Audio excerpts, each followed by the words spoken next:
ਲੜੀਵਾਰ ਗੁਰ ਇਤਿਹਾਸ ਦੀ ਕਥਾ ਚੱਲ ਰਹੀ ਹੈ। ਸ੍ਰੀ ਗੁਰੂ ਗੋਬਿੰਦ ਸਿੰਘ ਸਾਹਿਬ ਜੀ ਮਹਾਰਾਜ ਆਨੰਦਪੁਰ ਸਾਹਿਬ ਵਿਖੇ ਬਿਰਾਜਮਾਨ ਹਨ।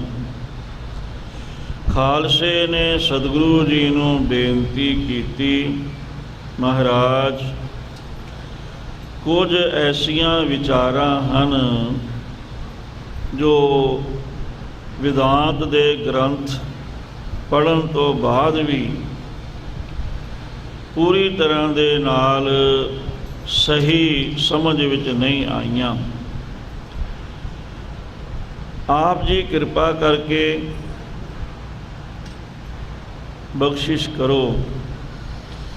ਪਹਿਲਾਂ ਸਤਿਗੁਰੂ ਜੀ ਨੂੰ ਬੇਨਤੀ ਕੀਤੀ, ਕਰਮਾਂ ਦੇ ਬਾਰੇ ਦੱਸੋ।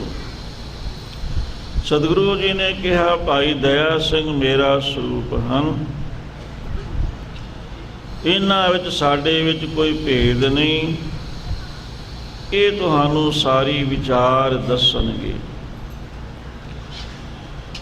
ਕਰਮਾਂ ਦੇ ਬਾਰੇ ਦੱਸਿਆ। ਉਹ ਆਪਾਂ ਪਿਛਲੇ ਕਈ ਦਿਨ 5 ਦਿਨ ਕਰੀਬਨ ਉਹਦੀ ਵਿਚਾਰ ਚੱਲਦੀ ਰਹੀ। ਉਸ ਤੋਂ ਬਾਅਦ ਫਿਰ 15 ਜੋ ਪ੍ਰਸ਼ਨ ਕੀਤੇ, ਅਗਿਆਨ ਕੀ ਹੈ, ਮਾਇਆ ਕੀ ਹੈ, ਅਵਿਦਿਆ ਕੀ ਹੈ, ਇਹ ਜਿਹੜੇ ਪ੍ਰਸ਼ਨ ਸਨ। ਬੇਹੋਸ਼ੀ ਕੀ ਹੈ, ਸਮਾਧੀ ਕਿਹਨੂੰ ਕਹਿੰਦੇ ਹਨ, ਤੁਰੀਆ ਅਵਸਥਾ ਕਿਹਨੂੰ ਕਹਿੰਦੇ ਹਨ, ਸਾਖੀ ਕਿਹਨੂੰ ਕਹਿੰਦੇ, ਜੀਵ ਕਿਹਨੂੰ ਕਹਿੰਦੇ ਹਨ, ਬ੍ਰਹਮ ਕਿਹਨੂੰ ਕਹਿੰਦੇ ਹਨ, ਤੇ 15ਵਾਂ ਸੀ 5 ਕੋਸ਼ ਕੀ ਹਨ। ਗੁਰਬਾਣੀ ਵਿੱਚ ਵੀ ਗੁਰੂ ਅਰਜਨ ਦੇਵ ਸਾਹਿਬ ਜੀ ਦਾ ਫਰਮਾਨ ਆਇਆ ਹੈ, ਏਕ ਕੋਸਰੋ ਸਿੱਧ ਕਰਤ ਲਾਲ ਤਬ ਚਤਰ ਪਾਤਰੋ ਆਇਓ। ਵੀ ਇੱਕ ਕੋਸ਼ ਨੂੰ ਸਿੱਧ ਕਰੀਏ ਤੇ ਦੂਜਾ ਅੱਗੇ ਖੜਾ ਹੋ ਜਾਂਦਾ ਹੈ। ਬੰਦਾ ਆਪਣੇ ਆਪ ਨੂੰ ਇਹੀ ਕੁਝ ਮੰਨੀ ਬੈਠਾ ਹੈ। ਸੋ ਰੋਹ ਵਿਚਾਰ, ਉਹ 5 ਕੋਸ਼ਾਂ ਦੀ ਵਿਚਾਰ ਸਮਝਣ ਦੇ ਵਾਸਤੇ ਭਾਈ ਦਇਆ ਸਿੰਘ ਜੀ ਕਹਿੰਦੇ ਵੀ ਪੰਛੀ ਦਾ ਰੂਪ ਜੇ ਬਣਾ ਲਈਏ ਤੇ ਪੰਛੀ ਤਾਂ ਆਪਾਂ ਨੇ ਦੇਖਿਆ ਹੈ ਵੀ ਸਮਝ ਵਿੱਚ ਆ ਜਾਏਗੀ। ਜਿਸ ਤਰ੍ਹਾਂ ਪਹਿਲਾ ਸਾਡਾ ਜਿਹੜਾ ਜੇ ਅੰਦਰੋਂ ਗਿਣੀਏ ਤਾਂ ਪਹਿਲਾ ਆਨੰਦਮੈ ਕੋਸ਼ ਬਣਦਾ ਹੈ। ਤੇ ਆਨੰਦਮੈ ਕੋਸ਼ ਜਿਹੜਾ ਹੈ ਉਹ ਕੇਵਲ ਆਤਮਾ ਦੇ ਉੱਪਰ ਇੱਕ ਪਰਦਾ ਹੈ, ਅਗਿਆਨ ਦਾ ਪਰਦਾ। ਉਹ ਪਰਦੇ ਕਰਕੇ ਆਤਮਾ ਦੀ ਪ੍ਰਾਪਤੀ ਨਹੀਂ ਹੁੰਦੀ।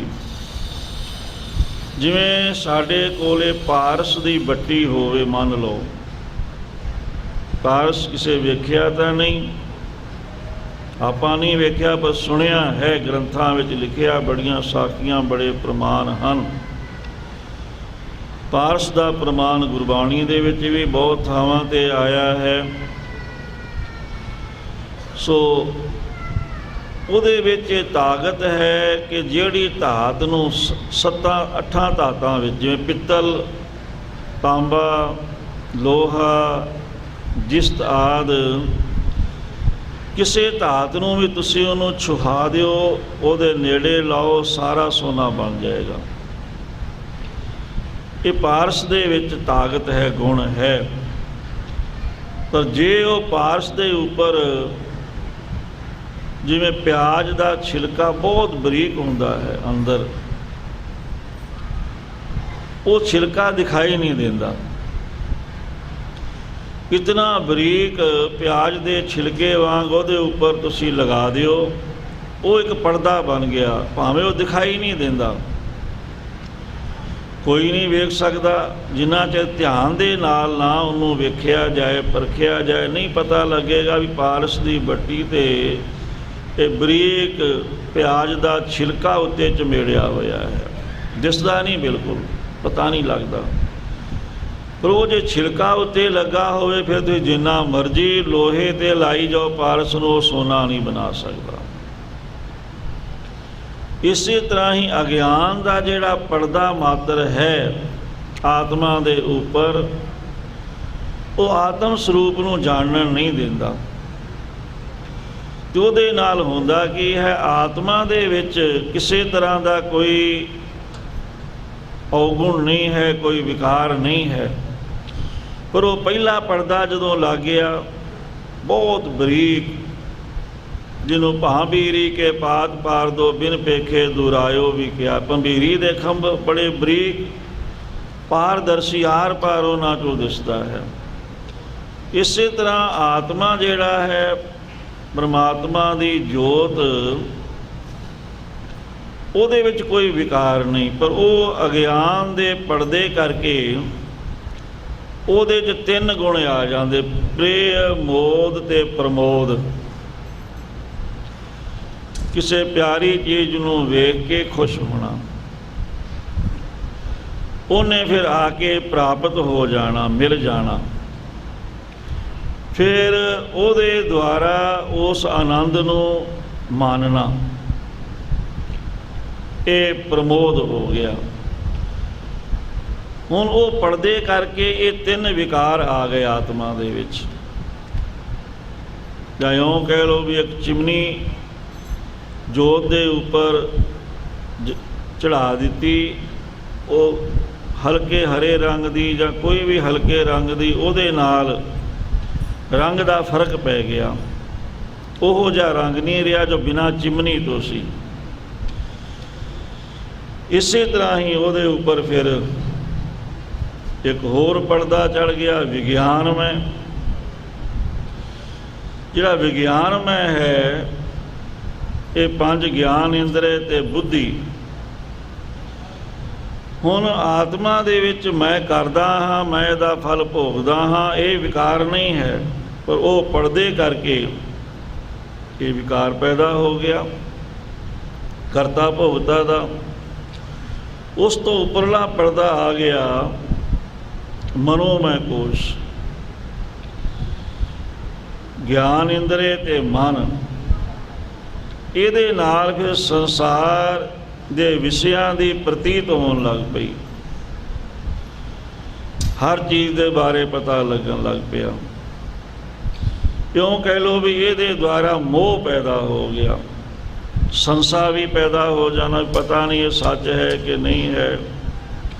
ਕਿਉਂ ਫਿਰ ਦਰਸ਼ਨ ਕਰਨ ਦੀ ਇੱਛਾ ਹੋਣੀ, ਦਰਸ਼ਨ ਕਰਨੇ ਆਦਿ ਇਤ। ਸੋ ਇਹ ਸੰਸਾਰਿਕ ਵਿਸ਼ਿਆਂ ਦੀ ਪ੍ਰਤੀਤੀ, ਮੋਹ, ਸੰਸਾ, ਦਰਸ਼ਨ, ਇਹ ਮਨੋਮੈ ਕੋਸ਼ ਕਰਕੇ ਆਤਮਾ ਦੇ ਵਿੱਚ ਇਹ ਵਿਕਾਰ ਆ ਗਿਆ। ਇਸ ਤੋਂ ਫਿਰ ਅੱਗੇ ਆ ਗਿਆ ਵਿਗਿਆਨਮੈ ਕੋਸ਼, ਇਹ ਹੋ ਗਿਆ। ਇਸੇ ਤਰ੍ਹਾਂ ਹੀ ਪ੍ਰਾਣਮੈ ਕੋਸ਼ ਹੈ ਇਸ ਤੋਂ ਉੱਪਰ।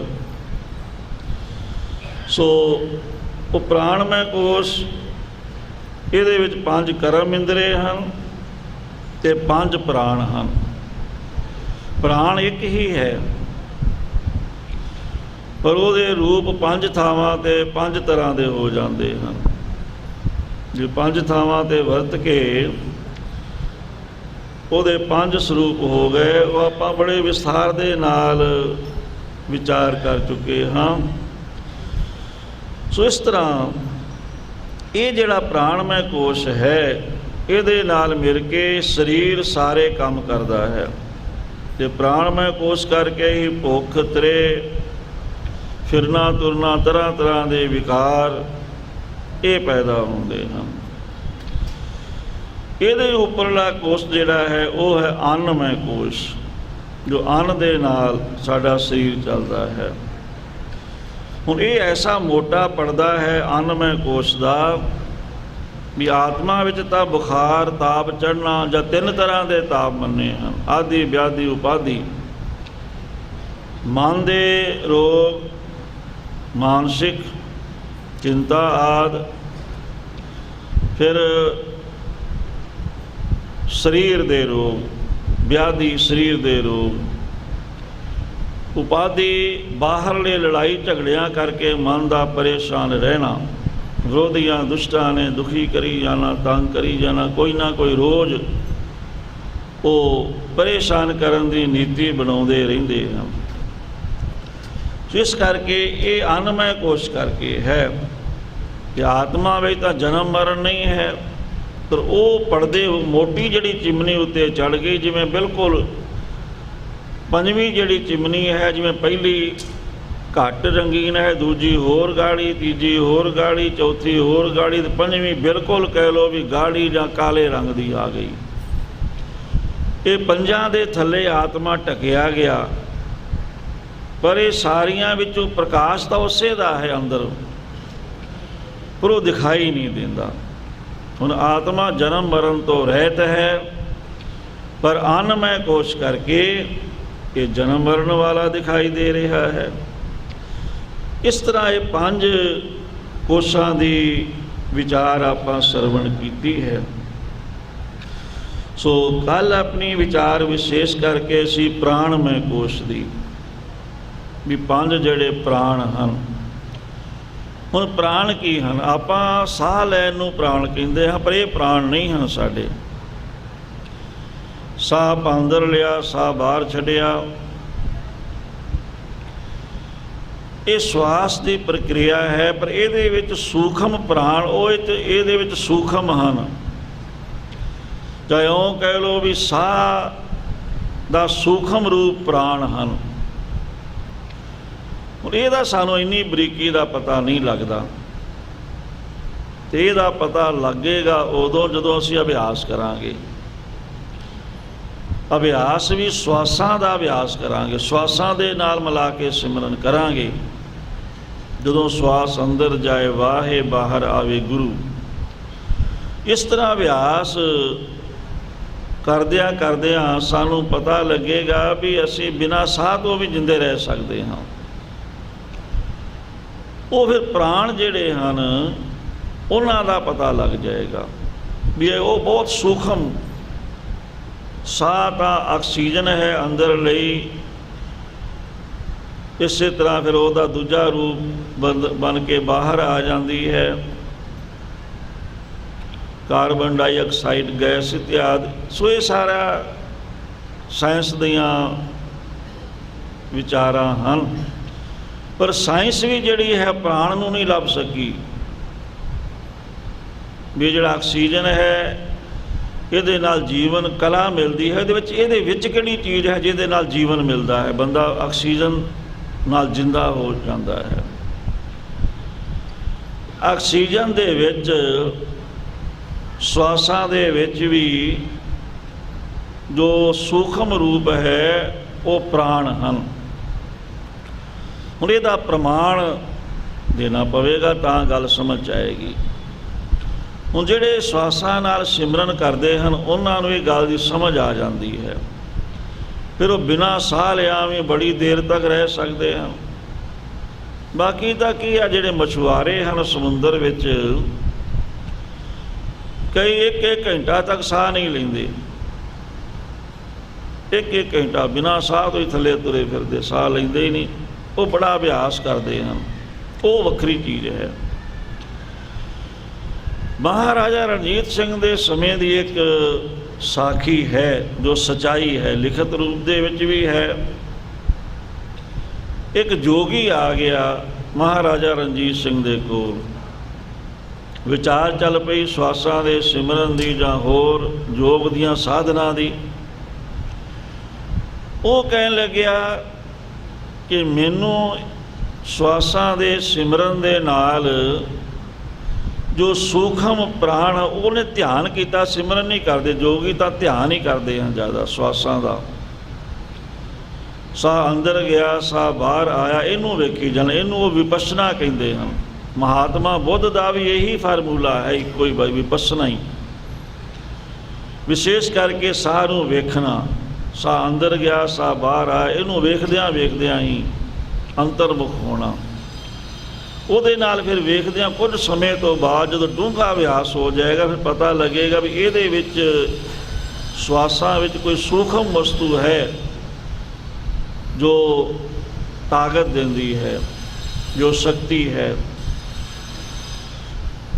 ਉਹ ਕਹਿਣ ਲੱਗਿਆ ਮੈਂ ਇੱਥੋਂ ਤੱਕ ਪਹੁੰਚਿਆ ਹਾਂ ਕਿ ਜੇ ਤੁਸੀਂ ਮੈਨੂੰ ਧਰਤੀ ਦੇ ਵਿੱਚ ਟੋਆ ਪੱਟ ਕੇ ਗੱਡ ਦਿਓ ਡੂੰਘਾ, ਕਿਸੇ ਪਾਸਿਓਂ ਵੀ ਜਿੱਥੇ ਸਾਹ ਨਾ ਲਿਆ ਜਾਵੇ, ਮੈਂ 10 ਦਿਨ ਤੱਕ ਜਿੰਦਾ ਰਹਿ ਸਕਦਾ ਹਾਂ। ਜੇ 10 ਦਿਨ ਤੋਂ ਵੱਧ ਰੱਖੋਗੇ ਫਿਰ ਮੈਂ ਮਰ ਜਾਵਾਂਗਾ, ਫਿਰ ਮੇਰੀ ਲਾਸ਼ ਨਿਕਲੇਗੀ।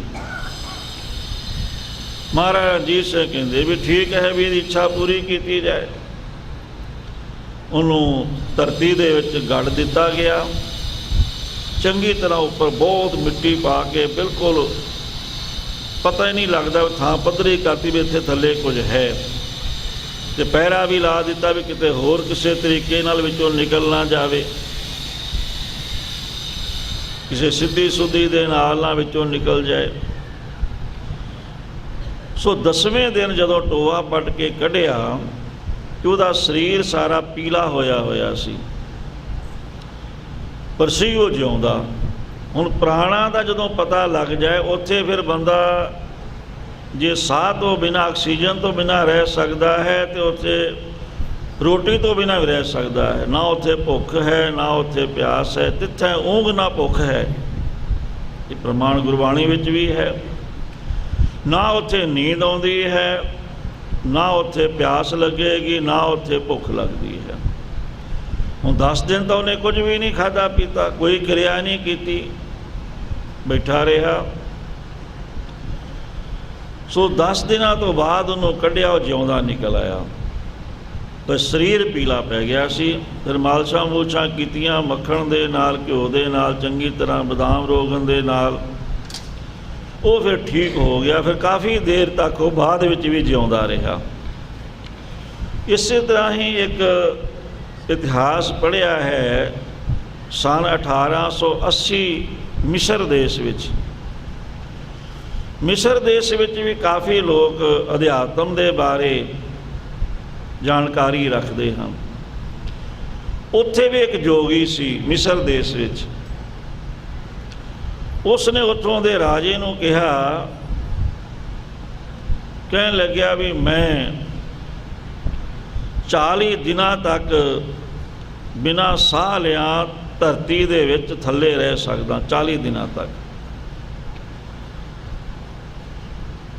ਨਹੀਂ, ਉੱਥੇ 40 ਸਾਲ ਲਿਖਿਆ ਹੈ, ਦਾਸ ਨੇ ਪੜ੍ਹਿਆ, ਜੋ ਧਿਆਨ 'ਚ ਨਿਕਲ ਗਈ ਗੱਲ, ਵੀ 40 ਸਾਲ ਤੱਕ ਮੈਂ ਬਿਨਾਂ ਕੁਝ ਖਾਧੇ ਪੀਤੇ ਰਹਿ ਸਕਦਾ ਹਾਂ। ਤੇ ਉੱਥੋਂ ਦੇ ਰਾਜੇ ਨੇ ਕਿਹਾ ਵੀ ਇਉਂ ਕਰੋ ਵੀ ਫਿਰ ਵੱਡਾ ਸਾਰਾ ਟੋਆ ਪੱਟੋ ਥੱਲੇ। ਟੋਆ ਪੱਟਿਆ, ਉਹਦੇ ਵਿੱਚ ਇੱਕ ਮੱਠ ਬਣਾ ਦਿੱਤਾ, ਕਿਉਂਕਿ ਧਰਤੀ ਮਿੱਟੀ ਦਾ ਉੱਤੇ ਭਾਰ ਨਾ ਪਵੇ, ਇਸ ਕਰਕੇ ਬੜਾ ਮਜ਼ਬੂਤ ਬਣਾਤਾ ਮੱਠ। ਉਹਦੇ ਵਿੱਚ ਉਹ ਬੈਠ ਗਿਆ, ਆਲੇ ਦੁਆਲੇ ਮਿੱਟੀ ਪਾ ਦਿੱਤੀ, ਪਹਿਰੇ ਵੀ ਸਨ, ਪਰ ਉਸ ਜਗ੍ਹਾ 'ਤੇ ਫਿਰ ਖੇਤੀ ਵੀ ਚੱਲਦੀ ਰਹੀ, ਹਲ ਚੱਲਦੇ ਰਹੇ, ਟਰੈਕਟਰ ਚੱਲਦੇ ਰਹੇ, ਖੇਤੀਬਾੜੀ ਹੁੰਦੀ। 40 ਸਾਲ ਦਾ ਸਮਾਂ ਥੋੜ੍ਹਾ ਤਾਂ ਨਹੀਂ ਹੁੰਦਾ। ਜਦੋਂ 40 ਸਾਲ ਬਾਅਦ ਉਹਨੂੰ ਕੱਢਿਆ, ਉਹਦਾ ਵੀ ਸਰੀਰ ਪੀਲਾ ਸੀ, ਪਰ ਸੀ ਉਹ ਤੰਦਰੁਸਤ। ਉਹਦੀਆਂ ਵੀ ਮਾਲਸ਼ਾਂ ਵਗੈਰਾ ਕੀਤੀਆਂ। 10 ਸਾਲ ਬਾਅਦ ਤੱਕ ਉਹ ਫਿਰ ਜਿਉਂਦਾ ਰਿਹਾ। ਇਹ ਲਿਖਤ ਵਿੱਚ ਸਾਰੀ ਗੱਲ ਹੈ। ਪਰ ਸਭ ਤੋਂ ਵੱਡਾ ਪ੍ਰਮਾਣ ਹੈ ਗੁਰੂ ਘਰ ਦਾ। ਸੰਤੋਖਾ ਜੋਗੀ, ਜਿਹਨੂੰ ਗੁਰੂ ਅਰਜਨ ਦੇਵ ਜੀ ਨੇ ਬਾਹਰ ਕੱਢਿਆ ਸੀ ਅੰਮ੍ਰਿਤਸਰ, ਸੰਤੋਖਸਰ ਸਰੋਵਰ ਉਹਦੇ ਨਾਂ 'ਤੇ ਹੈ। ਉਹ ਮੱਠ ਦੇ ਵਿੱਚ ਸਤਿਯੁਗ ਦੇ ਸਮੇਂ ਅੰਦਰ ਬੈਠਾ ਸੀ, ਤੇ ਉਹਦੇ ਗੁਰੂ ਨੇ ਅੱਗੇ ਬਹੁਤ ਵੱਡਾ ਪੱਥਰ ਲਾ ਕੇ ਦਰਵਾਜ਼ਾ ਬੰਦ ਕਰਤਾ ਸੀ ਵੀ ਜਦੋਂ ਕਲਯੁਗ ਦਾ ਸਮਾਂ ਆਏਗਾ, 5000 ਸਾਲ ਤੋਂ ਵੱਧ ਕਲਯੁਗ ਬੀਤੇਗਾ, ਉਦੋਂ ਉਹ ਪਾਰ ਬ੍ਰਹਮ ਪਰਮੇਸ਼ਰ ਆਪ 5ਵੇਂ ਸਰੂਪ ਦੇ ਵਿੱਚ ਇਸ ਸੰਸਾਰ 'ਤੇ ਹੋਏਗਾ। ਉਹਨਾਂ ਦਾ ਨਾਮ ਗੁਰੂ ਅਰਜਨ ਦੇਵ ਜੀ ਹੋਏਗਾ। ਉਹਨਾਂ ਦੇ ਦਰਸ਼ਨ ਕਰਕੇ ਤੇਰਾ ਉਦਾਰ ਹੋਏਗਾ। ਹੁਣ ਸਤਿਯੁਗ ਤੋਂ ਲੈ ਕੇ ਦੇਖੋ ਕਲਯੁਗ ਤੱਕ ਬੈਠਾ ਰਿਹਾ, ਕਰੀਬਨ ਕਿੰਨੇ ਲੱਖਾਂ ਵਰੇ, ਕਰੀਬਨ ਅੰਦਾਜ਼ਨ ਆਪਾਂ ਕਹਿ ਸਕਦੇ ਹਾਂ 38 ਲੱਖ ਵਰੇ ਤੋਂ ਵੱਧ ਦਾ ਸਮਾਂ। 38 ਲੱਖ, 30 ਤੇ 8 38 ਲੱਖ ਵਰੇ ਤੋਂ ਵੱਧ ਦਾ ਸਮਾਂ ਉਹ ਜੋਗੀ ਰਿਹਾ ਉੱਥੇ ਸਤਿਯੁਗ ਦੇ ਸਮੇਂ ਤੋਂ ਲੈ ਕੇ। ਜਦੋਂ ਸਰੋਵਰ ਦੀ ਪਟਾਈ, ਬੜਾ ਡੂੰਘਾ ਪੱਟਿਆ ਗਿਆ ਸਰੋਵਰ, ਸੰਤੋਖਸਰ ਸਰੋਵਰ ਉੱਦਾਂ ਹੀ ਬਹੁਤ ਡੂੰਘਾ ਹੈ। ਥੱਲਿਓਂ ਇੱਕ ਮੱਠ ਨਿਕਲਿਆ, ਫਿਰ ਸਤਿਗੁਰੂ ਜੀ ਨੂੰ ਦੱਸਿਆ। ਉਹ ਮੱਠ ਦੇ ਅੱਗੇ ਵੱਡਾ ਸਾਰਾ ਪੱਥਰ ਸੀ ਸੇਲ, ਉਹਨੂੰ ਬਹੁਤ ਸਾਰੇ ਸਿੱਖਾਂ ਨੇ ਲਾ ਕੇ ਉਹਨੂੰ ਪਾਸੇ ਕੀਤਾ। ਇੱਕ ਬਹੁਤ ਵੱਡੇ ਆਕਾਰ ਦਾ ਜੋਗੀ, ਕਹਿੰਦੇ ਸਤਿਯੁਗ ਦੇ ਸਰੀਰ ਕਰੀਬਨ 9 ਗਜ ਲੰਮਾ ਸਰੀਰ ਹੁੰਦਾ ਸੀ ਉਦੋਂ, 9 ਗਜ ਲੰਮਾ, ਏਡਾ ਵੱਡਾ ਉਹਦੇ ਸਰੀਰ ਦਾ ਆਕਾਰ।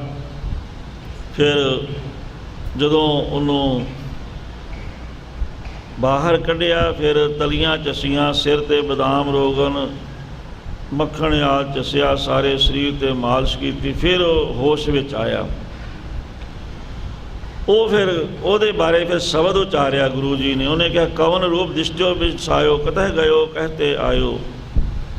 ਸੰਸਾਰ ਦੇ ਬਾਰੇ ਪੁੱਛਿਆ, ਬੜੇ ਡੂੰਘੇ ਪ੍ਰਸ਼ਨ ਉਹਨੇ, ਗੁਰੂ ਜੀ ਨੇ ਉਹਦੇ ਉੱਤਰ ਦਿੱਤੇ। ਉਹ ਵੀ ਇਸੇ ਤਰ੍ਹਾਂ ਸੀ ਵੀ ਇੰਨਾ ਚਿਰ ਉਹ ਇੰਨੀ ਡੂੰਘੀ ਥਾਂ ਧਰਤੀ ਵਿੱਚ ਦੱਬਿਆ ਰਿਹਾ, ਲੱਖਾਂ ਵਰੇ ਜਿੰਦਾ ਰਿਹਾ। ਇਹ ਹੈ ਸਵਾਸ ਅੰਤਰਮੁਖ, ਜਿਹੜੀਆਂ ਸਾਡੇ ਅੰਦਰ ਬੜੀਆਂ ਤਾਕਤਾਂ ਹਨ, ਸਾਡੇ ਸਰੀਰ ਵਿੱਚ ਬੜੀਆਂ ਸ਼ਕਤੀਆਂ ਹਨ। ਜੋ ਬ੍ਰਹਮੰਡੇ ਸੋਈ ਪਿੰਡੇ, ਜੋ ਖੋਜੈ ਸੋ ਪਾਵੈ, ਪੀਪਾ ਪ੍ਰਣਵੈ ਪਰਮ ਤਤ ਹੈ, ਸਤਿਗੁਰ ਹੋਏ ਲਖਾਵੈ। ਵੀ ਅੰਦਰ ਇੰਨੀਆਂ ਤਾਕਤਾਂ ਹਨ, ਲੁਕੀਆਂ ਹੋਈਆਂ ਹਨ। ਗੋਹਜ ਰਤਨ ਵਿੱਚ ਲੁਕ ਰਹੇ, ਕੋਈ ਗੁਰਮੁਖ ਸੇਵਕ ਕੱਢੈ ਖੋਦ। ਉਹ ਹੁਣ ਪ੍ਰਾਪਤ ਤਾਂ ਹੋਣਗੇ ਜਦੋਂ ਅਸੀਂ ਬੰਦਗੀ ਕਰਕੇ, ਕਮਾਈ ਕਰਕੇ ਉਹ ਸੁੱਤੀਆਂ ਹੋਈਆਂ ਜੋ ਸ਼ਕਤੀਆਂ ਹਨ ਜਾਗਣਗੀਆਂ। ਜਿਹੜੀ ਤਾਕਤ ਈਸ਼ਵਰ ਵਿੱਚ ਹੈ, ਸੰਸਾਰ ਦੀ ਰਚਨਾ ਕਰਨ ਵਾਲੇ, ਉਹੀ ਤਾਕਤ ਹਰ ਬੰਦੇ ਦੇ ਅੰਦਰ ਹੈ, ਉਹੀ ਓਨੀ ਤਾਕਤ ਹੀ। ਤੇ ਜਿਹੜਾ ਉਹ ਅਵਸਥਾ ਨੂੰ ਪ੍ਰਾਪਤ ਹੋ ਜਾਏ, ਉਹਨੂੰ ਆਪਾਂ ਬ੍ਰਹਮ ਗਿਆਨੀ ਕਹਿ ਦਿੰਦੇ ਹਾਂ। ਫਿਰ ਉਸੇ ਤਾਕਤ ਦਾ ਮਾਲਕ ਹੋ ਜਾਂਦਾ ਹੈ। ਬ੍ਰਹਮ ਗਿਆਨੀ ਸਭ ਸ੍ਰਿਸ਼ਟ ਦਾ ਕਰਤਾ, ਉਹ ਸਾਰੀ ਦੁਨੀਆ ਨੂੰ ਪੈਦਾ ਕਰਨ ਦੀ ਤਾਕਤ ਦਾ ਮਾਲਕ ਹੋ ਜਾਂਦਾ ਹੈ। ਉਹ ਅਵਸਥਾ ਨੂੰ ਜਿਹੜਾ ਪ੍ਰਾਪਤ ਹੋਵੇ, ਸੋ ਹਰ ਬੰਦੇ ਦੇ ਅੰਦਰ ਇਹ ਸਾਰੀਆਂ ਤਾਕਤਾਂ ਗੁਪਤ ਹਨ, ਸੁੱਤੀਆਂ ਹੋਈਆਂ ਹਨ।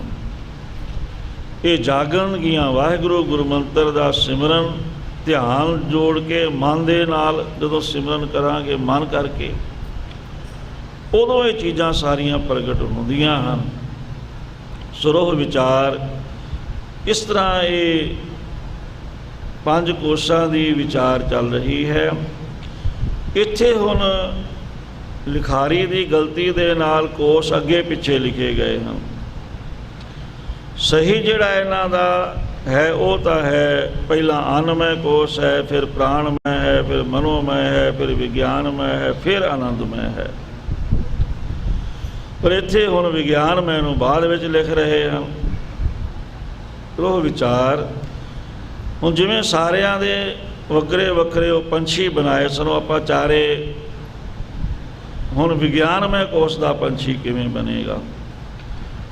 ਅਗਲੀ ਵਿਚਾਰ ਸਰਵਨ ਕਰਨ ਦੇ ਵਾਸਤੇ ਆਪੋ ਆਪਣੇ ਖਿਆਲਾਂ ਨੂੰ ਬਾਹਰੋਂ ਰੋਕੀਏ, ਸਾਵਧਾਨ ਇਕਾਗਰ ਚੀਤ ਹੁੰਦੇ ਹੋਏ ਮਨ ਕਰਕੇ ਹਾਜ਼ਰੀਆਂ ਲਵਾਈਏ, ਰਸਨਾ ਕਰੀਏ ਪਵਿੱਤਰ, ਸਾਰੇ ਗੱਜ ਕੇ ਆਖੀਏ ਸਤਿਨਾਮ ਸ੍ਰੀ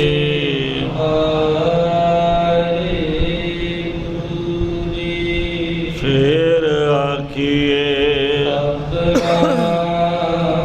ਸ੍ਰੀ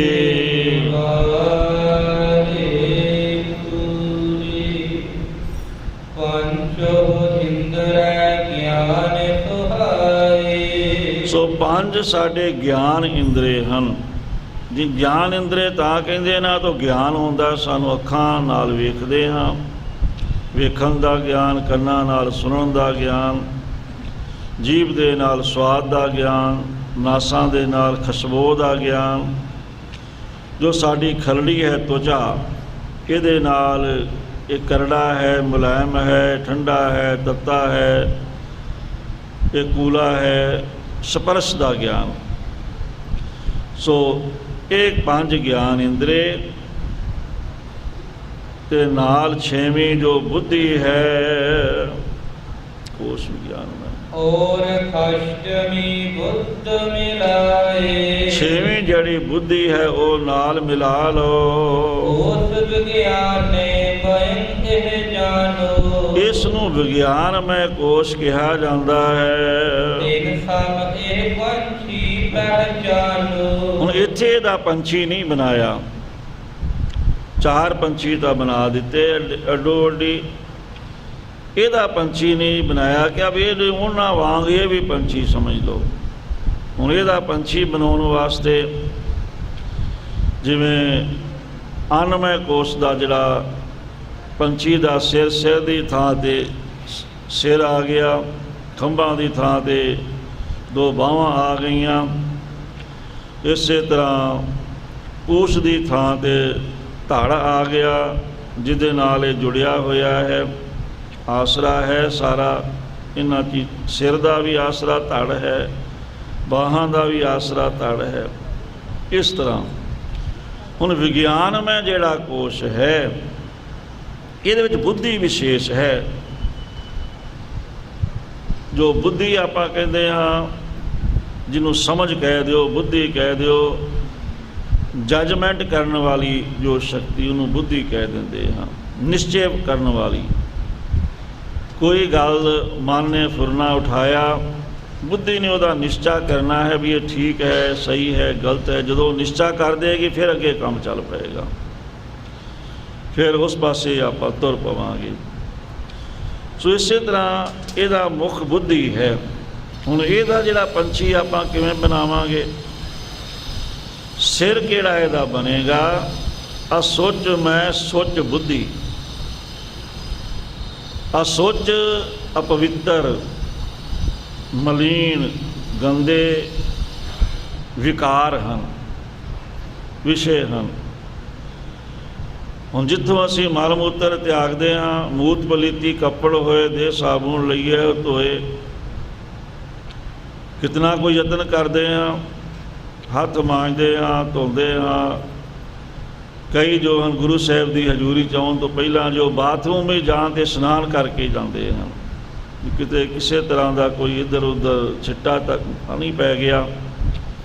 ਬਹੁਤ ਹੀ ਇਹਨੂੰ ਮਲੀਨ ਮੰਨਿਆ, ਗੰਦਾ ਮੰਨਿਆ ਗਿਆ ਹੈ, ਅਸੁੱਚ ਹੈ।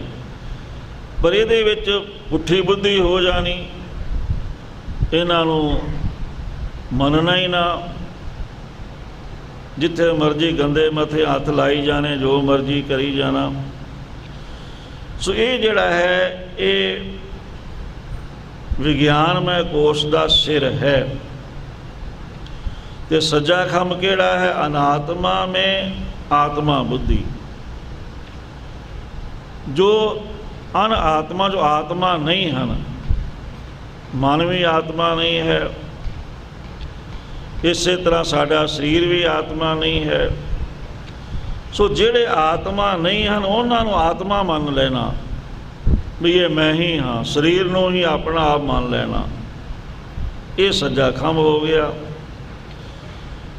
ਤੇ ਖੱਬਾ ਹੋ ਗਿਆ ਅਸਤ ਮੈਂ ਸਤ ਬੁੱਧੀ, ਵੀ ਝੂਠਾ ਸੰਸਾਰ ਝੂਠਾ ਹੈ, ਇਹਨੂੰ ਸੱਚਾ ਮੰਨ ਲੈਣਾ। ਇਸੇ ਤਰ੍ਹਾਂ ਅਨਿਤ ਮੈਂ ਨਿਤ ਬੁੱਧੀ, ਇਹ ਪੂਛ ਹੋ ਗਈ। ਅਨਾਤਮਾ ਮੈਂ ਅਨਾਤਮਾ ਬੁੱਧੀ, ਇਹ ਸੱਜਾ ਖੰਭ ਹੋ ਗਿਆ। ਅਸਤ ਮੈਂ ਸਤ ਬੁੱਧੀ, ਇਹ ਖੱਬਾ ਖੰਭ ਹੋ ਗਿਆ। ਅਨਿਤ ਮੈਂ ਨਿਤ ਬੁੱਧੀ। ਸੋ ਜੋ ਅਨਿਤ ਹਨ, ਜੋ ਸਦਾ ਰਹਿਣ ਵਾਲੇ ਨਹੀਂ, ਪਦਾਰਥ ਹੈ, ਸਰੀਰ ਹੈ, ਜੋ ਵੀ ਕੁਝ ਹੈ, ਇਹ ਸਦਾ ਰਹਿਣ ਵਾਲਾ ਨਹੀਂ। ਇਹਨੂੰ ਸਦਾ ਰਹਿਣ ਵਾਲਾ ਸਮਝਣਾ, ਇਹੀ ਇਹਦੀ ਪੂਛ ਹੈ ਪੰਛੀ ਦੀ। ਇਸ ਤਰੀਕੇ ਦੇ ਨਾਲ ਇਹ ਵਿਗਿਆਨਮੈ ਕੋਸ਼ ਦਾ ਪੰਛੀ ਇਹ ਵੀ ਤਿਆਰ ਹੋ ਗਿਆ। ਤੀਨ ਕੋਸ ਜੋ ਕਰੇ ਬਖਾਨ, ਇਹ 3 ਕੋਸ਼ ਜਿਹੜੇ ਕਥਨ ਕੀਤੇ ਹਨ, ਇਹ ਲਿੰਗ ਸਰੀਰ ਪਛਾਨ। ਇਹ ਸੂਖਮ ਸਰੀਰ ਹੈ ਸਾਡਾ। ਪਹਿਲਾ ਜਿਹੜਾ ਛੱਡ ਦਿਓ ਤੇ ਅਖੀਰਲਾ ਛੱਡ ਦਿਓ। ਪਹਿਲਾ ਅਨਮੈ ਕੋਸ਼ ਛੱਡ ਦਿਓ ਤੇ ਅਖੀਰਲਾ ਆਨੰਦਮੈ ਕੋਸ਼ ਛੱਡ ਦਿਓ। ਤੇ ਇਹਨਾਂ ਦੇ ਵਿਚਾਰੇ ਜਿਹੜੇ ਹਨ ਪ੍ਰਾਣਮੈ, ਮਨੋਮੈ, ਵਿਗਿਆਨਮੈ, ਇਹ 3 ਕੋਸ਼ ਜਿਹੜੇ ਹਨ ਇਹ ਸਾਡਾ ਸੂਖਮ ਸਰੀਰ, ਲਿੰਗ ਸਰੀਰ, ਸੂਖਮ ਸਰੀਰ ਜਿਹਨੂੰ ਸਰੀਰ ਤਿਆਗਣ ਤੋਂ ਬਾਅਦ ਜਿਹੜਾ ਸਰੀਰ ਮਿਲਦਾ ਹੈ ਉਹ ਜਾਣਨਾ ਕਰੋ। ਪੰਜ ਕੋਸ ਤੀਨ ਸਰੀਰ, ਸੋ 5 ਕੋਸ਼ ਤੇ 3 ਸਰੀਰ। ਵਰਣਨ ਕਰੇ ਲਖੋ ਗੁਰ ਧੀਰ। ਭਾਈ ਦਇਆ ਸਿੰਘ ਜੀ ਕਹਿੰਦੇ ਅਸੀਂ ਵਰਣਨ ਤਾਂ ਕੀਤੇ ਹਨ ਖਾਲਸਾ ਜੀ, ਪਰ ਇਹ ਹੁਣ ਬੜੇ ਧੀਰਜ ਦੇ ਨਾਲ, ਹੌਸਲੇ ਦੇ ਨਾਲ ਇਹਨਾਂ ਨੂੰ ਸਮਝਣਾ ਪਵੇਗਾ। ਹੈ ਬੜਾ ਔਖਾ ਕੰਮ, ਇੰਨੀ ਸੂਖਮ ਵਿਚਾਰ ਭਾਈ ਦਇਆ ਸਿੰਘ ਜੀ ਕਹਿੰਦੇ। ਪਰ ਜੇ ਹੌਸਲਾ ਰੱਖੋਗੇ, ਜੇ ਸਮਝਣ ਦੀ ਕੋਸ਼ਿਸ਼ ਕਰੋਗੇ, ਜੇ ਧਿਆਨ ਲਾਓਗੇ ਤੇ ਸਮਝਣਾ ਔਖਾ ਨਹੀਂ। ਤੇ ਸਮਝਣ ਦੇ ਨਾਲ ਫਾਇਦਾ ਬੜਾ, ਲਾਭ ਬਹੁਤ ਹੈ। ਵਿਗਿਆਨ ਨੂੰ ਜਾਣਨਾ ਇਹ ਵੀ ਇੱਕ ਡਿਗਰੀ ਸਮਝ ਲਓ ਸਾਡੀ। ਇਹਨੂੰ ਆਪਾਂ ਇਉਂ ਕਹਿ ਸਕਦੇ ਹਾਂ ਵੀ ਇਹ BA ਦੀ ਡਿਗਰੀ ਹੋ ਗਈ, MA ਦੀ ਡਿਗਰੀ ਇਹ ਤੋਂ ਉੱਪਰ ਹੈ, ਲਾਸਟ ਵਿੱਚ ਹੈ। ਵੀ ਇਹ ਜਿਹਨੂੰ ਗਿਆਨ ਸਮਝ ਵਿੱਚ ਆ ਗਿਆ, ਸਮਝ ਲਓ ਉਹਨੇ ਧਾਰਮਿਕ ਜਿਹੜੀ ਹੈ ਉਹਨੇ ਇਹ ਡਿਗਰੀ ਕਰ ਲਈ, BA ਦੀ ਡਿਗਰੀ ਕਰ ਲਈ ਮੰਨ ਲਓ। ਇਹ ਜਿਵੇਂ ਹੁਣ ਆਪਾਂ ਪੜ੍ਹਦੇ ਹਾਂ, ਜੋ ਬੱਚੇ ਸਕੂਲ 'ਚ ਪੜ੍ਹਦੇ ਫਿਰ ਉਹ ਅਖੀਰ ਵਿੱਚ ਜਾ ਕੇ +2 ਤੋਂ ਬਾਅਦ ਫਿਰ 3-4 ਸਾਲ ਉਹ ਕਰਦੇ ਹਨ ਕੋਰਸ ਅੱਗੇ BA ਦਾ। ਉਸ ਤੋਂ ਬਾਅਦ ਫਿਰ MA ਹੁੰਦੀ ਹੈ, ਫਿਰ ਕੋਈ ਅੱਗੇ ਡਬਲ MA ਕਰਦਾ ਹੈ, ਕੋਈ 3 MA ਕਰਦਾ ਹੈ, ਇੱਕ ਸਬਜੈਕਟ ਨੂੰ ਲੈ ਕੇ। ਉਹ ਫਿਰ ਅਗਲੀ ਗੱਲ ਹੋਰ ਹੈ। ਪਰ ਇਹ ਜਿਹੜੀ ਪੜ੍ਹਾਈ ਹੈ ਇਹਨੂੰ ਸਮਝਣ ਵਾਲੇ ਨੂੰ ਵੀ ਅਸੀਂ ਕਹਾਂਗੇ ਵੀ ਇਹ ਕਥਾਵਾਚਕ ਹੋ ਸਕਦਾ ਹੈ। ਆਮ ਗੱਲਾਂ ਕਰਨ ਵਾਲੇ ਤਾਂ ਕਥਾਵਾਚਕ ਬੜੇ ਮਿਲ ਜਾਂਦੇ ਹਨ। ਗੁਰਬਾਣੀ ਦੇ ਸ਼ਬਦ ਸੌਖੇ ਹਨ, ਯਾਦ ਕਰ ਲੈਣੀਆਂ ਪੰਕਤੀਆਂ ਤੇ ਕਥਾ ਹੋਰ ਸਾਖੀਆਂ ਯਾਦ ਕਰ ਲੈਣੀਆਂ, ਉਹ ਕੋਈ ਕਥਾਵਾਚਕ ਨਹੀਂ ਕਿਹਾ ਜਾ ਸਕਦਾ। ਜਿਸ ਨੇ ਇਹ ਡਿਗਰੀ, ਇਹ ਜਾਣਕਾਰੀ ਜਿਹਨੂੰ ਪੂਰੀ ਪ੍ਰਾਪਤ ਹੈ, ਆਪਦੀ ਵੀ ਪੂਰੀ ਸਮਝ ਵਿੱਚ ਆ ਗਈ, ਦੂਜਿਆਂ ਨੂੰ ਵੀ ਸੌਖੇ ਢੰਗ ਨਾਲ ਸਮਝਾ ਸਕਦਾ ਹੈ, ਉਸ ਨੂੰ ਅਸੀਂ ਕਥਾਵਾਚਕ ਕਹਿ ਸਕਦੇ ਹਾਂ, ਵਿਦਵਾਨ ਕਹਿ ਸਕਦੇ ਹਾਂ। ਨਹੀਂ ਤਾਂ ਨਹੀਂ। ਇਹ ਪਰਖਣ ਵਾਸਤੇ ਹੈ, ਪਰਖਣ ਵਾਸਤੇ ਕਹਿ ਲਓ, ਗਿਆਨ ਦੇ ਵਾਸਤੇ ਵੀ ਕਹਿ ਲਓ। ਸੋ ਰੋਹ ਵਿਚਾਰ। ਸੋ ਇਹ ਬੜੇ ਹੈ ਖਾਲਸਾ ਜੀ ਜੋ ਮੈਂ ਵਰਣਨ ਕੀਤਾ ਹੈ, ਇਹ ਧੀਰਜ ਦੇ ਨਾਲ ਸਾਰੀ ਗੱਲ ਸੁਣੋ ਤੇ ਇਸ ਨੂੰ ਸਮਝਣਾ ਕਰੋ। ਸਤ ਚੇਤਨ ਆਨੰਦ ਸਰੂਪ, ਉਹ ਪਰਮਾਤਮਾ ਸਤ ਜੋ ਸਦਾ ਹੈ, ਇੱਕ ਸਦਾ ਰਹਿੰਦਾ ਹੈ। ਉਹ ਇੱਕ ਤਾਂ ਸੱਚ ਤੇ ਝੂਠ, ਸੱਚ ਹੈ ਤਾਂ ਝੂਠ ਹੈ, ਜੇ ਝੂਠ ਨਹੀਂ ਤੇ ਸੱਚ ਦਾ ਪਤਾ ਨਹੀਂ ਲੱਗਦਾ। ਉਹ ਸੱਚ ਨਹੀਂ ਜੋ ਝੂਠ ਦੇ ਬਰਾਬਰ ਹੈ। ਇਹ ਸਤ ਦਾ ਅਰਥ ਹੁੰਦਾ ਹੈ ਜੋ ਸਦਾ ਹੈ, ਇੱਕ ਸਦਾ ਰਹਿਣ ਵਾਲਾ ਚੇਤਨ, ਜਿਹਦੀ ਸੱਤਾ, ਜਿਹਦੀ ਜੋਤ ਸਾਰਿਆਂ ਦੇ ਵਿੱਚ ਹੈ, ਜਿਹਦੇ ਕਰਕੇ ਸਾਰਾ ਕੁਝ ਚੱਲ ਰਿਹਾ ਹੈ, ਸਰੀਰ ਚੱਲ ਰਿਹਾ, ਸਭ ਸਿਸਟਮ ਚੱਲ ਰਿਹਾ ਹੈ।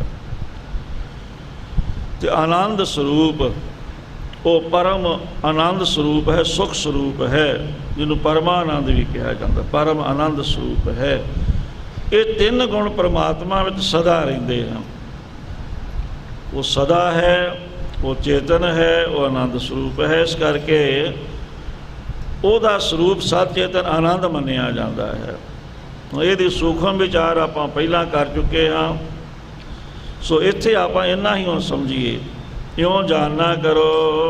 ਸੂਖਮ ਤੇ ਸੂਖਮ ਅਨਰੂਪ, ਉਹ ਸਤ ਚੇਤਨ ਆਨੰਦ ਜਿਹੜਾ ਹੈ ਉਹ ਸੂਖਮ ਤੋਂ ਵੀ ਸੂਖਮ ਹੈ, ਰੂਪ ਤੋਂ ਰਹਿਤ ਹੈ। ਇੰਦਰਾ ਫੂਲ ਮਿਸੈ ਕਿਮ ਹੋਏ। ਹੁਣ ਜਿਹੜਾ ਸਤ ਚੇਤਨ ਆਨੰਦ ਹੈ ਉਹਦਾ ਸਰੂਪ ਆਤਮਾ ਸਾਡੇ ਅੰਦਰ ਹੈ, ਤੇ ਸਾਡੇ ਇੰਦਰੇ ਜਿਹੜੇ ਹਨ ਅਸਥੂਲ ਹਨ, ਇਹ ਇਹਨੂੰ ਜਾਣ ਨਹੀਂ ਸਕਦੇ। ਕਿਵੇਂ ਜਾਣਨਗੇ? ਇਉਂ ਦੱਸ ਰਹੇ ਹਨ। ਬੁੱਧ ਸੂਖਮ ਤੇ ਲੱਭੀਏ ਕੋਏ। ਹਾਂ, ਸਾਰਿਆਂ ਤੋਂ ਸੂਖਮ ਜਿਹੜੀ ਹੈ ਬੁੱਧੀ ਹੈ। ਮਨ ਨਾਲੋਂ ਵੀ ਸੂਖਮ ਹੈ, ਚਿੱਤ ਨਾਲੋਂ ਵੀ, ਹੰਕਾਰ ਨਾਲੋਂ ਵੀ। ਸਭ ਤੋਂ ਸੂਖਮ ਜਿਹੜੀ ਹੈ ਬੁੱਧੀ ਹੈ। ਬੁੱਧੀ ਵੀ ਉਹ ਆਤਮ ਵਿਸ਼ੈਣੀ ਬੁੱਧੀ, ਵਿਸ਼ੇ ਵਿਸ਼ੈਣੀ ਬੁੱਧੀ ਨਹੀਂ। ਜੋ ਦਿਨ ਰਾਤ ਬੰਦਾ ਵਿਸ਼ਿਆਂ ਦੇ ਬਾਰੇ, ਵਿਕਾਰਾਂ ਦੇ ਬਾਰੇ, ਗਲਤ ਕੰਮਾਂ ਬਾਰੇ ਸੋਚਦਾ ਰਹੇ, ਉਹ ਬੁੱਧੀ ਨਹੀਂ। ਜੋ ਨਿਰਮਲ ਬੁੱਧੀ ਹੈ, ਸਾਧ ਸੰਗਤ ਮਿਲ ਬੁੱਧ ਵਿਵੇਕ, ਜੀਵ ਈਸ਼ਵਰ ਦੇ ਏਕਤਾ ਦੇ ਗਿਆਨ ਵਾਲੀ ਆਤਮ ਵਿਸ਼ੈਣੀ ਜਿਹੜੀ ਬੁੱਧੀ ਹੈ, ਉਹ ਆਤਮਾ ਦੇ ਨੇੜੇ ਵਰਤ ਰਹੀ ਹੈ। ਆਤਮਾ ਦੇ ਨੇੜੇ ਆਤਮ ਵਿਸ਼ੈਣੀ ਬੁੱਧੀ ਨੂੰ ਜਾਣਨਾ ਕਰੋ। ਇਸਕੇ ਡਿਗੀ ਵਰਤੀ ਬੁੱਧ ਏਕ। ਉਹਦੇ ਨੇੜੇ ਇੱਕੋ ਬੁੱਧੀ ਹੀ ਵਰਤ ਰਹੀ ਹੈ।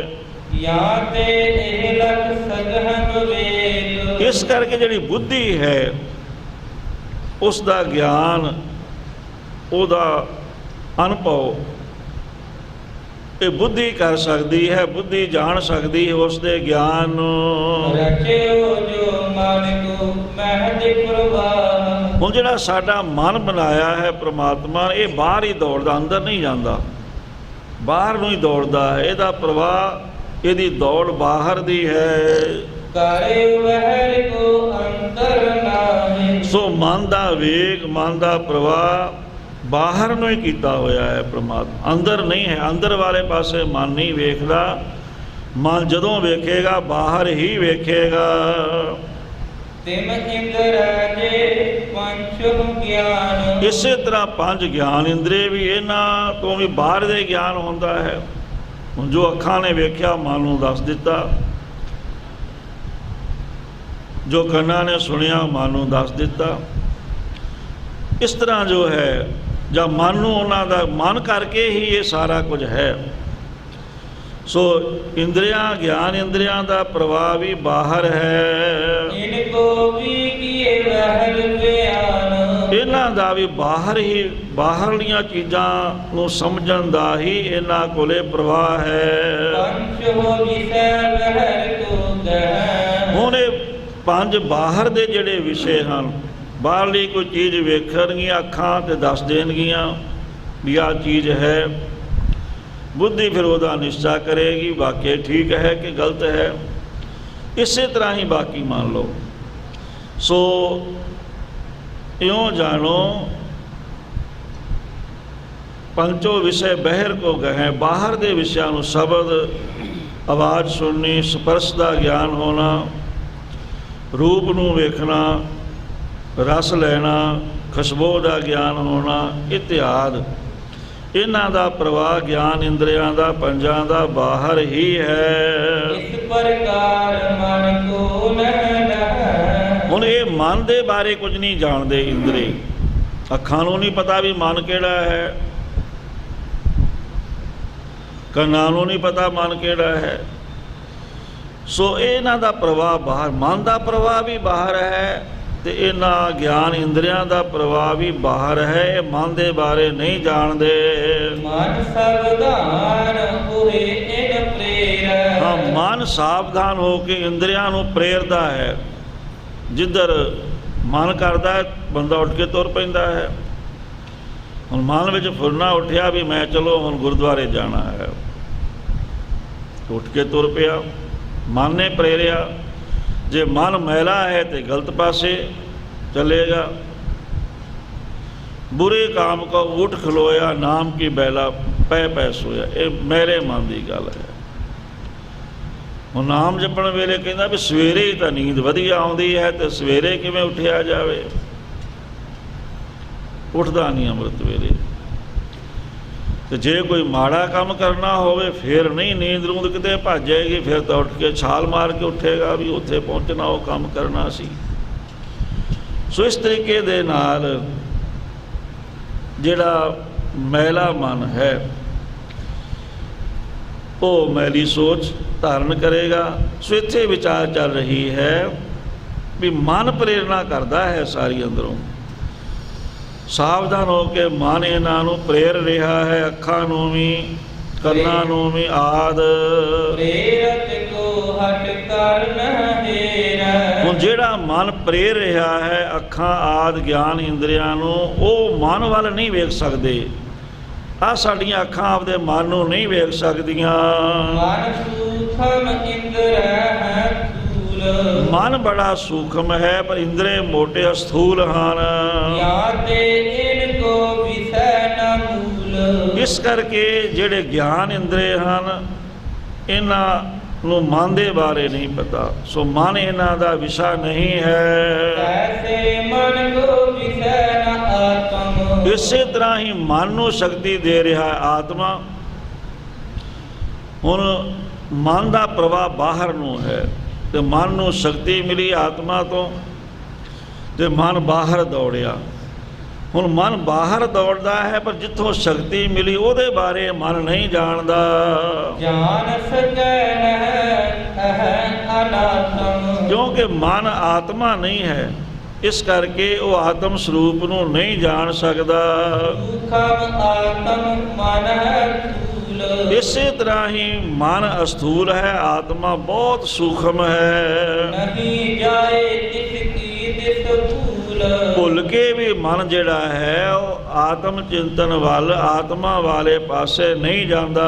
ਪੰਚੋ ਇੰਦਰੈ ਮਨ ਖਸ਼ਟਮ ਹੈ। ਸੋ ਪੰਜ ਗਿਆਨ ਇੰਦਰੇ ਤੇ ਛੇਵਾਂ ਮਨ ਹੈ। ਪਹਿਰ ਮੁਖੀ ਇਹ ਕਰੇ ਪ੍ਰਥਮ ਹੈ। ਇਹਨਾਂ ਦਾ ਪਹਿਲੇ ਤੋਂ ਹੀ ਜਿਹੜਾ ਪ੍ਰਵਾਹ ਹੈ ਬਾਹਰ ਨੂੰ ਕੀਤਾ ਹੋਇਆ ਹੈ। ਯਾਤੇ ਹੱਥ ਹੋਏ ਇਸ ਰੀਤ। ਇਸ ਕਰਕੇ ਆਪਣੇ ਸਰੂਪ ਦਾ ਪਤਾ ਹੀ ਨਹੀਂ, ਆਪਣੇ ਸਰੂਪ ਤੋਂ ਹੀ ਭ੍ਰਿਸ਼ਟ ਹੋ ਗਏ। ਤ੍ਰਿਪਤੈ ਨਹੀਂ ਧਾਵਤੇ ਨੀਤ। ਇਹ ਰੱਜਦੇ ਨਹੀਂ ਹਨ, ਦੌੜਦੇ ਹਨ ਇੰਦਰੇ। ਅੱਖੀ ਵੇਖ ਨਾ ਰੱਜੀਆਂ ਬਹੁ ਰੰਗ ਤਮਾਸ਼ੇ ਇਤਿਆਦ। ਇਹ ਰੱਜਦੇ ਨਹੀਂ ਹਨ। ਬਿਨ ਸਤਿਗੁਰ ਕੀ ਸਰਣੀ ਪਰੇ। ਪਰ ਸਤਿਗੁਰੂ ਦੀ ਸ਼ਰਨ ਪੈ ਤੋਂ ਬਗੈਰ ਅੰਦਰ ਮੁਖੀ ਨਾ ਬ੍ਰਿਤ ਕੋ ਕਰੇ। ਜਿੰਨਾ ਚਿਰ ਗੁਰੂ ਦੀ ਕਿਰਪਾ ਨਾ ਹੋਵੇ ਅਸੀਂ ਗੁਰੂ ਦੀ ਸ਼ਰਨ ਵਿੱਚ ਨਹੀਂ ਜਾਵਾਂਗੇ। ਸਾਡੀ ਬਿਰਤੀ ਮਨ ਦੀ ਅੰਤਰਮੁਖੀ ਨਹੀਂ ਹੋਏਗੀ। ਮਨ ਦੀਆਂ ਵੀ ਪੰਜ ਤਰ੍ਹਾਂ ਦੀਆਂ ਬਿਰਤੀਆਂ ਹਨ। ਚਲੋ ਫਿਰ ਅੱਗੇ ਵਿਚਾਰ ਕਰਾਂਗੇ। ਉਹ ਵਿਚਾਰ ਹਾਂਜੀ ਜਿਸ ਤੇ ਥਿਰ ਹਵੈ ਲਹਿ ਆਰਾਮ। ਹੁਣ ਗੁਰੂ ਦੀ ਸ਼ਰਨ ਵਿੱਚ ਆਉਣ ਦੇ ਨਾਲ ਜਦੋਂ ਅੰਤਰਮੁਖ ਬਿਰਤੀ ਹੋਏਗੀ ਤਾਂ ਫਿਰ ਮਨ ਟਿਕ ਜਾਏਗਾ, ਟਿਕ ਕੇ ਆਰਾਮ ਕਰੇਗਾ, ਟਿਕ ਕੇ ਬੈਠ ਜਾਏਗਾ। ਪ੍ਰਾਪਤ ਹੋਏ ਆਪਨ ਧਨ ਧਾਮ। ਫਿਰ ਜਿਹੜਾ ਆਪਣਾ ਅਸਲੀ ਆਤਮ ਧਨ ਹੈ, ਨਾਮ ਰੂਪੀ ਧਨ, ਆਤਮ ਧਨ, ਅੰਦਰ ਜੋ ਖਜ਼ਾਨਾ ਹੈ ਉਹ ਲੱਭ ਜਾਏਗਾ। ਬਿਗੜ ਗਏ ਜਿਮ ਪਸ ਹਰਿ ਆਇਓ। ਪਰ ਇਹ ਸਾਡੇ ਤਾਂ ਗਿਆਨ ਇੰਦਰੇ, ਅੱਖਾਂ ਆਦ, ਕੰਨ ਆਦ ਇਹ ਵਿਗੜ ਗਏ। ਇੰਨੇ ਵਿਗੜ ਗਏ ਜਿਵੇਂ ਹਰਿਆਵ ਪਸ਼ੂ ਜਿਹਦਾ ਕੋਈ ਖਸਮ ਨਾ ਮਾਲਕ ਨਾ ਹੋਵੇ, ਅਵਾਰਾ ਪਸ਼ੂ। ਇਹ ਅਵਾਰਾ ਪਸ਼ੂ ਵਰਗੇ ਹੋ ਗਏ। ਜਿਤ ਕਿਤ ਦੋਰਤ ਸਹਿਜ ਸੁਭਾਅ। ਸੁਦੇ ਸਿਧ ਸਹਿ ਸੁਭਾ ਜਿੱਧਰ ਮਰਜੀ ਇਹ ਭੱਜੇ ਫਿਰਦੇ ਹਨ। ਸਦਾ ਜੀਵ ਕੋ ਬੜ ਦੁਖ ਦਾਨੀ। ਇਹ ਦੁਖਦਾਨੀ ਹਨ। ਹੁਣ ਆਪਾਂ ਬੈਠੇ ਤਾਂ ਸੰਗਤ ਵਿੱਚ ਹਾਂ ਕਥਾ ਸੁਣਨ ਵਾਸਤੇ, ਪਰ ਅੱਖਾਂ ਸਾਡੀਆਂ ਹੋਰ ਇੱਕ ਪਾਸੇ ਦੌੜੀਆਂ ਫਿਰਦੀਆਂ ਹਨ, ਹੋਰ ਹੀ ਕੋਈ ਮਨ ਸੋਚੀ ਜਾਂਦਾ ਹੈ। ਇਹ ਦੁਖਦਾਈ ਹੈ ਜੀਵ ਦੇ ਵਾਸਤੇ। ਇਹੋ ਜਿਹੀ ਜਿਹੜੀ ਗੱਲ ਹੈ, ਹਰਿਆਵ ਪਸ਼ੂ ਵਰਗੇ ਸਾਡੇ ਨੇਤਰ ਹੋ ਗਏ, ਕੰਨ ਹੋ ਗਏ। ਜਿਹੜੀ ਚੀਜ਼ ਭੈੜੀ ਉਹ ਚੰਗੀ ਲੱਗਦੀ ਹੈ, ਚੰਗੀ ਚੀਜ਼ ਚੰਗੀ ਨਹੀਂ ਲੱਗਦੀ। ਇਹ ਹਾਲ ਹੋ ਗਿਆ ਇਹਨਾਂ ਦਾ, ਤਾਂ ਹੀ ਇਹ ਦੁਖਦਾਈ, ਇਹ ਜੀਵ ਦੁਖੀ ਹੋ ਰਿਹਾ ਹੈ। ਇੱਕ ਤ੍ਰਿਸ਼ਨਾ ਕੋ ਹਰਨ ਸਮਾਨੀ। ਪਰ ਇਹ ਚਾਹੁੰਦੇ ਤਾਂ ਸੁੱਖ ਹਨ। ਜਿਵੇਂ ਮਿਰਗ ਪਿਆਸ ਦੇ ਨਾਲ ਵਿਆਕੁਲ ਹੋਇਆ, ਚਾਹੁੰਦਾ ਮੈਨੂੰ ਪਾਣੀ ਮਿਲ ਜਾਏ। ਹੁਣ ਰੇਗਿਸਤਾਨ ਦੇ ਵਿੱਚ ਜਦੋਂ ਆਪਾਂ ਕਿਤੇ ਰੇਤ ਦੇ ਟਿੱਬਿਆਂ ਵਿੱਚ ਗਏ ਹੋਈਏ, ਸ਼ਾਇਦ ਦਾਸ ਨੂੰ ਤਾਂ ਰਾਜਸਥਾਨ, ਬੀਕਾਨੇਰ, ਇੱਧਰ ਚੁਰੂ ਦੇ ਇਲਾਕੇ, ਬਹੁਤ ਇੱਧਰ ਡੂੰਘੇ ਰੇਤਲੇ ਇਲਾਕੇ 'ਚ ਵਿਚਰਨ ਦਾ ਸਮਾਂ ਮਿਲਿਆ। ਸੁਰੋਹ ਵਿਚਾਰ, ਕਿਉਂਕਿ ਗੁਰੂ ਕੇ ਸਿੰਘ ਪਤਾ ਨਹੀਂ ਕਿੱਥੇ ਕਿੱਥੇ ਜਾ ਕੇ ਮੁਰੱਬੇ ਖਰੀਦੀ ਬੈਠੇ ਹਨ। ਪਹਿਲੇ ਉੱਥੇ ਪਾਣੀ ਨਹੀਂ ਸੀ ਕਿਤੇ ਲੱਭਦਾ, ਹੁਣ ਤਾਂ ਨਹਿਰਾਂ ਚੱਲ ਪਈਆਂ। ਸੋ ਉਹਨਾਂ ਥਾਵਾਂ 'ਤੇ ਕਿਸੇ ਨੇ ਪਾਠ ਵਾਸਤੇ ਸੱਦਿਆ, ਕਿਤੇ ਨੇ ਕਿਤੇ ਸੱਦਿਆ। ਸੁਰੋਹ ਵਿਚਾਰ, ਜਿੱਥੇ ਰੇਤਾ ਹੀ ਰੇਤਾ ਹੈ, ਉੱਥੇ ਜਦੋਂ ਸੂਰਜ ਦੀਆਂ ਤੇਜ਼ ਕਿਰਨਾਂ ਪੈਂਦੀਆਂ ਹਨ ਰੇਤੇ 'ਤੇ ਰੇਤਾ ਗਰਮ ਹੋ ਕੇ ਰੇਤੇ ਦੀ ਗਰਮੀ ਅੰਦਰੋਂ ਬਾਹਰ ਨੂੰ ਨਿਕਲਦੀ ਹੈ, ਉਦੋਂ ਫਿਰ ਡੱਲ ਪੈਂਦੀ। ਇਉਂ ਲੱਗਦਾ ਹੈ ਵੀ ਜਿਵੇਂ ਜਿਵੇਂ ਪਾਣੀ ਹੋਵੇ ਨਾ ਤਲਾਬ ਦੇ ਵਿੱਚ, ਜਿਵੇਂ ਪਾਣੀ ਦੀ ਡੱਲ ਪੈਂਦੀ ਹੈ, ਹਿਲਦਾ ਹੈ, ਜਿਵੇਂ ਲੱਗਦਾ ਵੀ ਹੇਠਾਂ ਪਾਣੀ ਹੈ। ਇਸੇ ਤਰ੍ਹਾਂ ਉੱਥੇ ਡੱਲ ਪਵੇਗੀ ਅਤੇ ਹਰਨ ਸੋਚਦਾ ਹੈ ਵੀ ਉੱਥੇ ਪਾਣੀ ਹੈ। ਉਹ ਭੱਜਦਾ ਭੱਜਦਾ ਵਿਚਾਰਾ ਆਪਦੀ ਜਾਨ ਦੇ ਦਿੰਦਾ ਹੈ, ਪਰ ਪਾਣੀ ਮਿਲਦਾ ਨਹੀਂ। ਪਾਣੀ ਹੋਵੇ ਤਾਂ ਮਿਲੇ, ਪਰ ਉਹ ਭੁਲੇਖਾ ਪੈ ਜਾਂਦਾ ਹੈ ਉਹਨੂੰ। ਕਿਉਂ ਪ੍ਰਮਾਣ ਦਿੰਦੇ ਹਨ। ਹੁਣ ਦੂਜਾ ਪ੍ਰਮਾਣ ਇਹ ਦਿੰਦੇ ਹਨ, ਮ੍ਰਿਗ ਤ੍ਰਿਸ਼ਨਾ ਦਾ ਪਾਣੀ ਦੱਸਿਆ ਹੈ, ਅਤੇ ਦੂਜਾ ਹੈ ਕਸਤੂਰੀ। ਗੁਰਬਾਣੀ ਅੰਦਰ ਵੀ ਕਿਹਾ ਹੈ, ਜਿਉਂ ਕਸਤੂਰੀ ਮਿਰਗ ਨਾ ਜਾਣੈ ਭਰਮ ਦਾ ਭਰਮ ਭੁਲਾਇਆ। ਸਤਿਗੁਰੂ ਜੀ ਨੇ ਵੀ ਇਹ ਪ੍ਰਮਾਣ ਵਰਤਿਆ ਹੈ। ਕਸਤੂਰੀ ਦਾ ਨਾਭਾ ਮਿਰਗ ਦੀ ਨਾਭੀ ਜਿੱਥੇ ਧੁੰਨੀ ਇੱਥੇ ਹੁੰਦਾ ਹੈ। ਉਹ ਖਾਸ ਹਰਨ ਕਹਿੰਦੇ, ਕਾਲੀ ਪਿੱਠ ਵਾਲਾ ਹਰਨ, 12 ਸਿੰਘਾ। ਉੱਥੇ ਫਿਰ ਖੂਨ ਇੱਕ ਤਰ੍ਹਾਂ ਦਾ ਜੰਮ ਜਾਂਦਾ ਹੈ ਨਾਭੀ ਵਿੱਚ।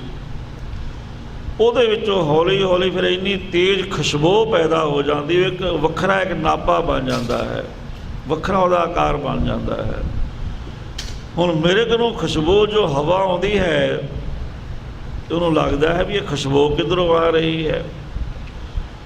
ਉਹ ਫਿਰ ਜਿੱਧਰੋਂ ਹਵਾ ਆਉਂਦੀ ਉੱਧਰ ਨੂੰ ਭੱਜਦਾ ਹੈ ਵੀ ਖੁਸ਼ਬੂ ਇੱਧਰੋਂ ਆ ਰਹੀ ਹੈ।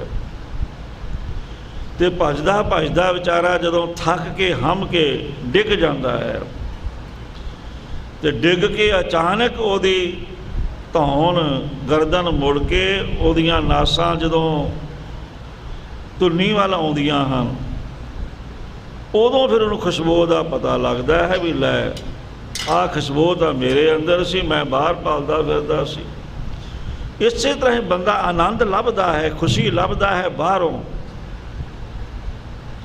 ਧਨ ਵਿੱਚੋਂ ਖੁਸ਼ੀ ਲੱਭਦਾ, ਬਹੁਤਾ ਪੈਸਾ ਹੋ ਜਾਏ ਫਿਰ ਮੈਂ ਬੜਾ ਸੁਖੀ ਹੋ ਜਾਵਾਂਗਾ, ਬੜਾ ਆਨੰਦ ਹੋ ਜਾਏਗਾ। ਧੀਆਂ ਪੁੱਤਰ ਹੋ ਜਾਣ, ਬੜਾ ਆਨੰਦ ਹੋ ਜਾਏਗਾ। ਉਹਨਾਂ ਦੇ ਵਿਆਹ ਸ਼ਾਦੀਆਂ ਹੋ ਜਾਣ, ਬੜਾ ਆਨੰਦ ਹੋ ਜਾਏਗਾ। ਪਰ ਉਹ ਬਾਹਰੋਂ ਆਨੰਦ ਲੱਭਦਾ ਹੈ, ਪਰ ਉਹ ਆਨੰਦ ਜਿਹੜਾ ਦੁੱਖਾਂ 'ਚ ਬਦਲ ਜਾਂਦਾ ਹੈ। ਜਿਨ੍ਹਾਂ ਬੱਚਿਆਂ ਵਾਸਤੇ ਇੰਨੀ ਮਿਹਨਤ ਕਰਦਾ, ਜਦੋਂ ਉਹ ਫਿਰ ਪੁੱਠੇ ਕੰਮਾਂ ਵਿੱਚ ਪੈ ਜਾਂਦੇ ਹਨ, ਆਖੇ ਨਹੀਂ ਲੱਗਦੇ, ਫਿਰ ਤੜਫਦਾ ਹੈ, ਰੋਂਦਾ ਹੈ। ਫਿਰ ਉੱਥੇ ਆਨੰਦ ਨਹੀਂ ਹੈ। ਉਹ ਆਨੰਦ ਜਿਹੜਾ ਬਾਹਰੋਂ ਆਨੰਦ ਇਹ ਲੱਭਦਾ ਹੈ, ਉਹ ਆਨੰਦ ਦੁੱਖ ਵਿੱਚ ਬਦਲ ਜਾਂਦਾ ਹੈ। ਪਰ ਜਿਹੜਾ ਆਨੰਦ ਤਾਂ ਅੰਦਰ ਹੈ, ਜੋ ਪ੍ਰਮਾਣ ਦੇ ਰਹੇ ਹਨ, ਚਾਹੁੰਦਾ ਸਭ ਬੰਦੇ ਆਨੰਦ ਹੀ ਹਨ। ਭਾਵੇਂ ਕੋਈ ਚੰਗਾ ਕੰਮ ਕਰੇ, ਭਾਵੇਂ ਕੋਈ ਮਾੜਾ ਕਰੇ, ਉਹਦੀ ਇੱਕੋ ਇੱਛਾ ਹੁੰਦੀ, ਮੈਨੂੰ ਸੁੱਖ ਮਿਲੇ, ਇਹਦੇ ਵਿੱਚੋਂ ਸ਼ਾਂਤੀ ਮਿਲੇ, ਸੁੱਖ ਮਿਲੇ। ਪਰ ਹੁੰਦਾ ਕਿ ਸੁੱਖ ਕੈ ਹੇਤ ਬਹੁਤ ਦੁੱਖ ਪਾਵਤ, ਸੁੱਖ ਵਾਸਤੇ ਹੋਰ ਦੁਖੀ ਹੋਈ ਜਾਂਦਾ, ਪਰ ਸੁੱਖ ਉੱਥੋਂ ਮਿਲਦਾ ਨਹੀਂ ਉਹਨੂੰ। ਕਿਉਂ? ਜਿਸ ਤਰ੍ਹਾਂ ਕਸਤੂਰੀ ਦੀ ਖੁਸ਼ਬੂ ਨੂੰ ਨਾ ਜਾਣਦਿਆਂ ਹੋਇਆਂ ਹਰਨ ਦੌੜਦਾ ਹੈ। ਜਦੋਂ ਨਾਭੀ ਧੁੰਨੀ ਤੇ ਉਹਦਾ ਮੂੰਹ ਲੱਗ ਜਾਵੇ, ਥੱਕ ਕੇ ਹਾਰ ਕੇ, ਤਾਂ ਹੀ ਕਿਹਾ ਹਾਰ ਪਰਿਓ ਤੋ ਦੁਆਰੀ, ਵੀ ਸਤਿਗੁਰੂ ਮੈਂ ਤਾਂ ਹੁਣ ਹਾਰ ਕੇ ਤੁਹਾਡੇ ਦਰਵਾਜ਼ੇ 'ਤੇ ਆ ਗਿਆ, ਸਾਰਾ ਕਰਕੇ ਵੇਖ ਲਿਆ, ਸਾਰੇ ਕਰਮ ਕਰ ਲਏ, ਕਿਤੇ ਸੁੱਖ ਨਹੀਂ ਮਿਲਿਆ। ਹਾਰ ਪਰਿਓ ਤੋ ਦੁਆਰੀ, ਤੁਹਾਡੇ ਦੁਆਰੇ 'ਤੇ ਹਾਰ ਕੇ ਮੈਂ ਟਹਿ ਪਿਆ ਹਾਂ। ਫਿਰ ਹਾਰ ਕੇ ਹੰਮ ਕੇ ਜਦੋਂ ਮਿਰਗ ਬੈਠ ਜਾਂਦਾ ਹੈ, ਡਿੱਗ ਪੈਂਦਾ ਹੈ, ਉਹ ਫਿਰ ਉਹਦਾ ਮੂੰਹ ਜਦੋਂ ਨਾਭੀ ਵੱਲ ਜਾਏਗਾ, ਫਿਰ ਪਤਾ ਲੱਗਦਾ ਹੈ ਵੀ ਇਹ ਖੁਸ਼ਬੂ ਤਾਂ ਇੱਥੇ ਸੀ। ਇਸੇ ਤਰ੍ਹਾਂ ਹੀ ਜਦੋਂ ਇਹ ਇਸ ਮਨ ਕੋ ਕੋਈ ਖੋਜੋ ਭਾਈ, ਜਦੋਂ ਖੋਜ ਕਰੇਗਾ, ਉਦੋਂ ਫਿਰ ਆਪਣੀ ਆਤਮ ਵਸਤੂ ਉਹ ਆਨੰਦ ਨੂੰ ਅੰਦਰੋਂ ਜਾਣ ਲਵੇਗਾ। ਗਹਿ ਸਥਿਰਤਾ ਆਨੰਦ ਮਾਨਹਿ। ਸੋ ਉਹ ਫਿਰ ਟਿਕਾ ਮਿਲ ਜਾਏਗਾ, ਇਹਨੂੰ ਫਿਰ ਟਿਕ ਜਾਏਗਾ, ਫਿਰ ਉਹ ਆਨੰਦ ਨੂੰ ਮਾਣੇਗਾ। ਐਸੀ ਉਹ ਟਿਕਾ ਵਾਲੀ ਅਵਸਥਾ ਪ੍ਰਾਪਤ ਹੋਏਗੀ। ਦੋਹਰਾ ਵਰਤ ਵਿਚਾਰ ਤੇ ਆਵਤੇ ਮਨ ਪਾਵੈ ਵਿਸਰਾਮ। ਹੁਣ ਮਨ ਵਿਸਰਾਮ ਕਿਵੇਂ ਪਾਵੇ, ਮਨ ਟਿਕੇ ਕਿਵੇਂ? ਜੋ ਆਤਮ ਵਸਤੂ ਹੈ ਉਹਦੀ ਵਿਚਾਰ ਕਰਦਿਆਂ ਹੋਇਆਂ ਤੇ ਵਾਹਿਗੁਰੂ ਵਾਹਿਗੁਰੂ ਜਪਦਿਆਂ ਹੋਇਆਂ, ਇਉਂ ਫਿਰ ਮਨ ਤੁਹਾਡਾ ਟਿਕ ਜਾਏਗਾ। ਰਸ ਸਵਾਰਿਤ ਸੁਖ ਊਪਜੈ ਅਨੁਭਵ ਜਾਂ ਕੋ ਨਾਮ। ਫਿਰ ਨਾਮ ਦਾ ਸਵਾਦ ਲੈਂਦਿਆਂ, ਨਾਮ ਜਪਦਿਆਂ ਜਪਦਿਆਂ ਫਿਰ ਮਿਠਾਸ ਅੰਦਰ ਆਉਂਦੀ, ਸਵਾਦ ਆਉਣ ਲੱਗ ਜਾਂਦਾ ਹੈ। ਫਿਰ ਨਾਮ ਰਸ ਦਾ ਸਵਾਦ ਲੈਂਦਿਆਂ ਜਿਹੜਾ ਅੰਦਰੋਂ ਸੁਖ ਪੈਦਾ ਹੁੰਦਾ ਹੈ, ਉਸੇ ਨੂੰ ਅਨੁਭਵ ਕਹਿੰਦੇ, ਉਹਨੂੰ ਅੰਤਰੀ ਵਿਗਿਆਨ ਕਹਿੰਦੇ ਹਨ। ਇਹਦਾ ਨਾਮ ਹੀ ਅਨੁਭਵ ਹੈ, ਇਹਦਾ ਨਾਮ ਅੰਤਰੀ ਵਿਗਿਆਨ ਹੈ। ਆਤਮਾ ਦੀ ਵਿਚਾਰ ਕਰਦਿਆਂ ਕਿ ਮੈਂ ਕੌਣ ਹਾਂ, ਤੇ ਵਾਹਿਗੁਰੂ ਗੁਰੂ ਮੰਤਰ ਦਾ ਸਿਮਰਨ ਕਰਦਿਆਂ ਜਦੋਂ ਰਸ ਆਵੇ, ਉਹ ਰਸ ਦੇ ਨਾਲ ਜਿਹੜਾ ਸੁਖ ਮਿਲਦਾ ਹੈ, ਅੰਦਰੋਂ ਖੁਸ਼ੀ ਮਿਲਦੀ ਹੈ, ਉਹਨੂੰ ਅੰਤਰੀ ਵਿਗਿਆਨ ਕਹਿ ਲਓ, ਉਹਨੂੰ ਅਨੁਭਵੀ ਗਿਆਨ ਕਹਿ ਲਓ, ਉਹਨੂੰ ਅਨੁਭਵ ਕਹਿ ਲਓ। ਇਉਂ ਇਹ ਜਿਹੜਾ 15 ਜਿਹੜੇ ਪ੍ਰਸ਼ਨ ਸਨ, ਅੱਜ ਉਹਨਾਂ ਦਾ ਉੱਤਰ ਜਿਹੜਾ ਹੈ ਤਕਰੀਬਨ 9ਵੇਂ ਦਿਨ ਅੱਜ ਪੂਰਾ ਹੋਇਆ ਹੈ। ਫਿਰ ਵੀ ਕੋਸ਼ਿਸ਼ ਕੀਤੀ ਹੈ ਥੋੜ੍ਹਾ ਛੇਤੀ ਕਰਨ ਦੀ, ਨਹੀਂ ਤਾਂ 10 ਦਿਨ ਤੋਂ ਵੱਧ ਸਮਾਂ ਲੱਗਦਾ ਇੱਕ ਇਤਿਹਾਸ 'ਤੇ। ਸੋ ਵਿਆਖਿਆ ਦਾ ਮਤਲਬ ਇਹ ਹੁੰਦਾ ਹੈ ਵੀ ਹਰ ਚੀਜ਼ ਦਾ ਜਿੰਨਾ ਵਿਸਥਾਰ ਹੋ ਸਕੇ, ਸੌਖੀ ਤੋਂ ਸੌਖੀ ਉਹ ਸਾਡੀ ਸਮਝ ਵਿੱਚ ਆ ਜਾਵੇ, ਇਸ ਕਰਕੇ ਵਿਆਖਿਆ ਕਰੀਦੀ ਹੈ ਵੀ ਗੱਲ ਸਮਝ ਵਿੱਚ ਆ ਜਾਵੇ। ਸੋ ਸਤਿਗੁਰੂ ਦਸ਼ਮੇਸ਼ ਪਿਤਾ ਦੀ ਕਿਰਪਾ ਹੋਈ ਹੈ। ਭਾਈ ਦਇਆ ਸਿੰਘ ਜੀ ਨੇ ਬੜਾ ਡੂੰਘਾ ਜਿਹੜਾ ਗਿਆਨ ਸੀ ਇਹ ਖਾਲਸੇ ਨੂੰ ਬਖਸ਼ਿਆ। ਦਸ਼ਮੇਸ਼ ਪਿਤਾ ਦੀ ਕਿਰਪਾ ਦਾ ਸਦਕਾ, ਉਹਨਾਂ ਦੇ ਹੁਕਮ ਦੇ ਨਾਲ ਉਹ ਹੁਣ ਸਾਨੂੰ ਵੀ ਪ੍ਰਾਪਤ ਹੋ ਰਿਹਾ ਹੈ। ਆਪਾਂ ਉਹਨਾਂ 15 ਪ੍ਰਸ਼ਨਾਂ ਦਾ ਉੱਤਰ ਜਿਹੜਾ ਹੈ ਉਹ ਅੱਜ ਸੰਪੂਰਨ ਹੋਇਆ ਹੈ। ਅਗਲੀ ਵਿਚਾਰ ਵੀ ਬੜੀ ਡੂੰਘੀ, ਉਹ ਵੀ ਆਤਮ ਵਿਚਾਰ ਹੈ ਉਹ ਵੀ ਇੱਦਾਂ ਦੀ ਬੜੀ ਡੂੰਘੀ ਸਾਇੰਸ ਦੇ ਫਾਰਮੂਲੇ ਵਾਂਗੂ, ਪਰ ਉਹਨੂੰ ਵੀ ਸਮਝਣਾ ਬੜਾ ਜ਼ਰੂਰੀ ਹੈ। ਪਰ ਇੱਥੇ 15 ਪ੍ਰਸ਼ਨਾਂ ਦੇ ਉੱਤਰ ਜੋ ਹਨ ਉਹ ਅੱਜ ਸੰਪੂਰਨ ਹੋਏ। ਅਗਲੀ ਵਿਚਾਰ ਕੱਲ੍ਹ ਦੇ ਪ੍ਰਕਰਨ ਅੰਦਰ